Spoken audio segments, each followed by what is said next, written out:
welcome back to Body Beautiful. With us today, we have plastic surgeon Dr. Joseph Mealy, and we are discussing tummy tucks and liposuction. All right, just a couple quick questions here. We were talking about the mommy makeover, very popular. What about the floating belly button? What's going on there? Floating belly button is also kind of a unique tummy tuck, and it's to take care of a problem when people have very tight skin above the belly button, but still have a little bit of laxity there. Oh. And in that case, it's seen more frequently in folks whose belly button tends to be a little high. So what we do is, instead of leaving the belly button on the abdominal wall, we leave it in the skin and actually pull it down a little bit. So that's why we call it floating, because it's floating with the skin, and then we reattach it underneath. So it lets us get rid of that little pucker above the belly button without when there's only a small problem above that. Oh, that's interesting. Now, there are some tummy tucks where I've noticed that the woman comes back and she has no belly button. What's the deal there?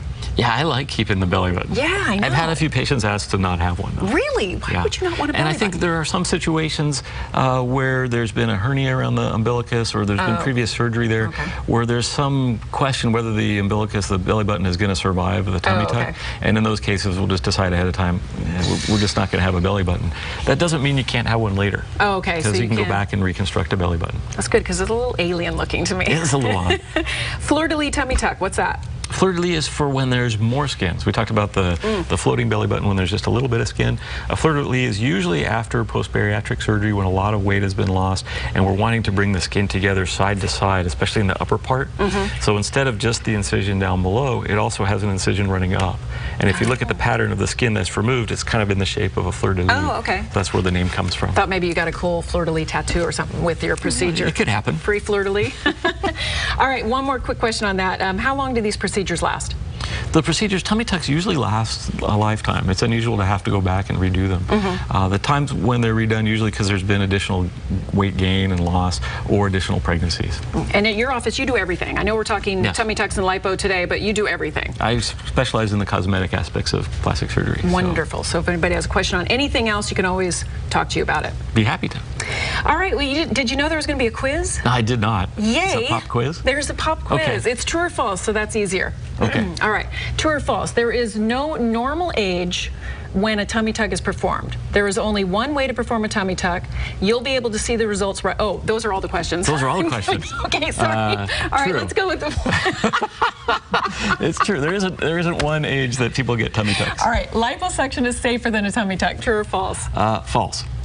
Why? There are slightly more complications with the tummy tuck, but I think I would say false, because both of them are surgery, both need to be done in the right circumstances, in an accredited surgery center with someone who's healthy, so they both need to be taken seriously. Because I do see people getting into trouble with liposuction, having it done in an office without the right equipment around to monitor them. So they both need to be taken seriously. All right, go back to those questions, because I gave him all the questions, so that's not fair. You got all the questions. All right. There is no normal age when a tummy tuck is performed. True or false? True. Tummy tuck is designed to take care of a problem. So when the problem shows up, that's when we take care of it. Wouldn't be doing it in someone who's like 18 years old, but more commonly in folks who are 20 to 50, somewhere in that range. All right, there's only one way to perform a tummy tuck. True or false? We know that's false. We've talked about all different ways. We have, but I was just going to see if you were listening. I was listening. All right. and again, it depends on the problem, because you want to use the smallest hammer you can to fix a problem. So if there's a lesser problem, we do less than a tummy tuck. If it's a bigger problem, then we need to do more. And are you going to see the results right away? True or false? The tummy tuck, some of the results you see right away, and again, it depends on where we're starting from. If someone's in great shape with a little bit of loose skin, it's going to take them longer to feel like they got their money's worth. If there's a lot of extra stuff, we remove it right away. They're happy right away. So interesting, and of course, it just gets better and better and better as the years go by. It'll just tighten on up. All right, hey, we're out of time. Thank you so much, Dr. Mealy. That was so much fun. Oh my gosh, we had so much information there. If you need more, though, you can always call 925-943-6353. Check him out on the web, drmealy.com, sanfranciscobreast.com, or sanfranciscoplasticsurgeryblog.com. So sorry we are out of time. Thank you all for your phone calls, and we will see you next time on Body Beautiful. Dr. Mealy, you're wonderful. Bye-bye.